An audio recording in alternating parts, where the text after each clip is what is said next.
শুভ সকাল বন্ধুরা, সবাই কেমন আছো? নিশ্চয়ই খুব ভালো আছো। আমিও ভালো আছি। আর গরমে যে কতটা ভালো আছি সেটা তো তোমরাও বুঝতে পারছো। এত গরম কি বলবো। আর যখন ঠান্ডা দেবে 15 দিনের জন্য, 10-15 দিনের ঠান্ডাটা দেবে একদম হালকা পেয়ে, তারপরে সারা বছরই এরকম পচা গরম। ওই নভেম্বর মাসটা আর হ্যাঁ, নভেম্বর মাস আর ফেব্রুয়ারি মাসের প্রথম দিকে একটু বেশ ভালো থাকে দিনটা। ফেব্রুয়ারি মাসটা মোটামুটি ভালোই থাকে, আর নভেম্বর মাস এছাড়া মানে ডিসেম্বর মাসে এখন খুব একটা ঠান্ডা থাকে না, ভালোই থাকে। নভেম্বর ডিসেম্বর ঠিক আছে সব।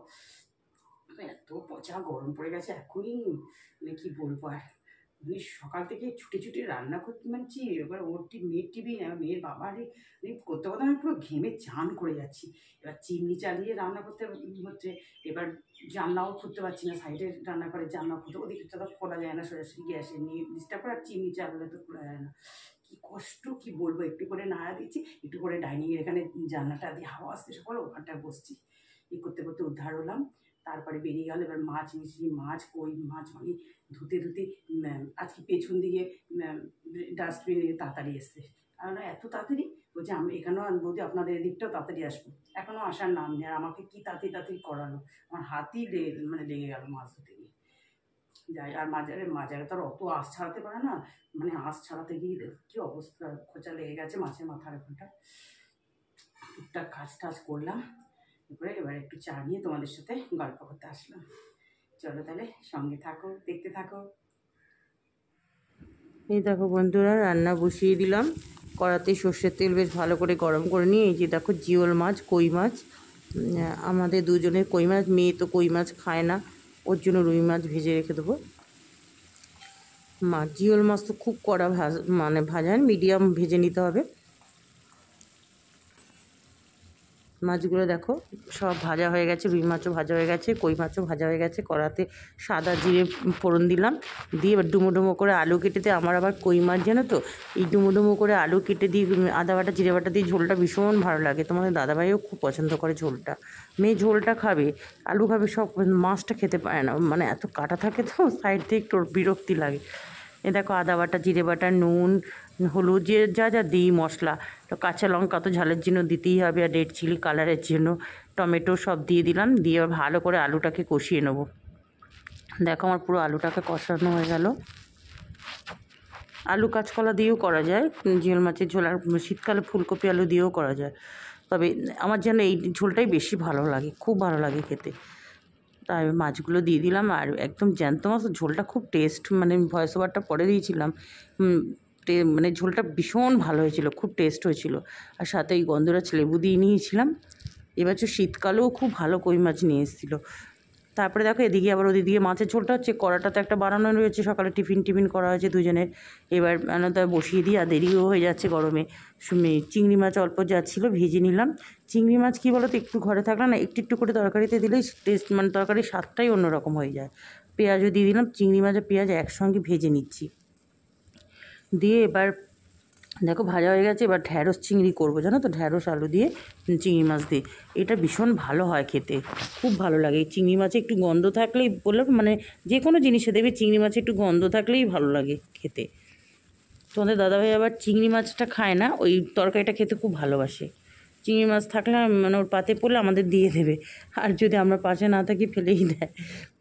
এই দেখো নুন হলুদ, একটু রেড চিলি, সাদা হলুদ, আর দিলাম এই ধনে জিরের গুঁড়ো মশলাই দিয়ে দিলাম। গুঁড়ো মশলা দিয়ে তো খুব বেশি কষানো হয় না, মোটামুটি নাড়াচাড়া করে বাস হয়ে গেছে দেখো। আর দু একটা চিনির দানাও দিয়েছি। এই তরকারিটাতে চিংড়ি মাছ হলেও না দু একটা চিনির দানা দিলে ব্যালেন্সটা ঠিক থাকে, জানো তো। আর কষিয়ে এবার করে জল ঢেলে দিলাম, বাস। বেশি জল দেবো না, এতটুকুই জল হবে, কারণ তরকারিটা তো শুকনো শুকনোই হবে। এটা যখন দেখো মাছের ঝোলটা হয়ে গেছে, একটু ধনেপাতা দিয়ে দিলাম। আলু টালু সব একদম সেদ্ধ হয়ে গেছে, ওই যে দেখে নিলাম আলু সেদ্ধ হচ্ছে কিনা, একদম ভালো সেদ্ধ হয়ে গেছে। ভেজে দিয়েছি তো, ভেজে দিলে সেদ্ধই হয়ে যায় তাড়াতাড়ি। এদিকে দেখো ঢ্যাঁড়স চিংড়িও আমার রেডি একদম। এখানেও আলু দেখে নিচ্ছে, একদম ভালো সেদ্ধ হয়ে গেছে। দেখো ঢ্যাঁড়স কিন্তু একটাও মানে ভাঙিনি, হয়নি গলে। ঢ্যাঁড়স ভেঙে গেলে তো বিচ্ছিরি লাগে। যাক, রান্নাবান্না তো সারা হলো। এবার এই যে আর আমি তো রান্না করতে করতেই যখন ফাঁকা সিঙ্কে বাসন হলেই মেজে দিই।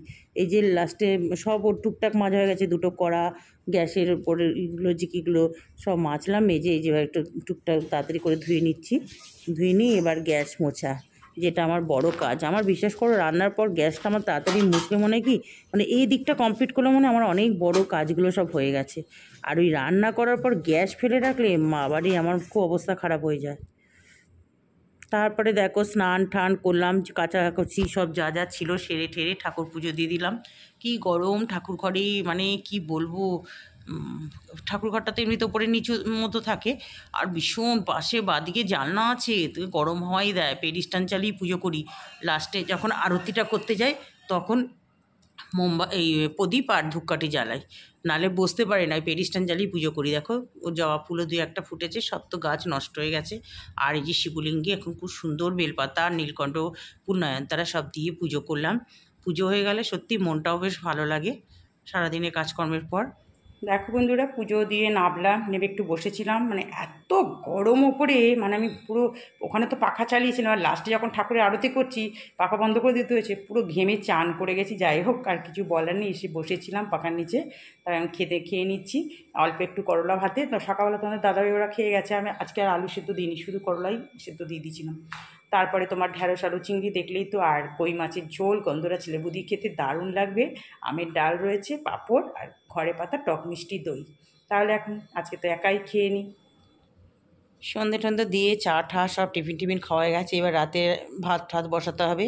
তারপর গ্যাসটা, আমি ভাবলাম গ্যাসটা পরিষ্কার আছে, একটু আম কেটে রোদে দিয়েছিলাম, ভেবেছিলাম একটু করবো, আম তেল বানাবো, কিন্তু এই আমটাতে খুব একটা ভালো হবে না। তাহলে ঘরে তো গুড় আছে, মিষ্টি আছে, বানিয়ে নিই, মশলাটাও সুন্দর করে নিলাম। আর ঘরময় গন্ধ হয়ে গেছে, এত সুন্দর। মেয়ে তো এসে দেখলো, বললো আমাকে একটু দিও বাটি করে। আমি বললাম আচ্ছা ঠিক আছে। তাহলে বন্ধুরা, এই টক মিষ্টি আচার দেখতে দেখতেই ভিডিওটা এন্ড করছি। ভালো লাগলে একটু সাবস্ক্রাইব করে দিও।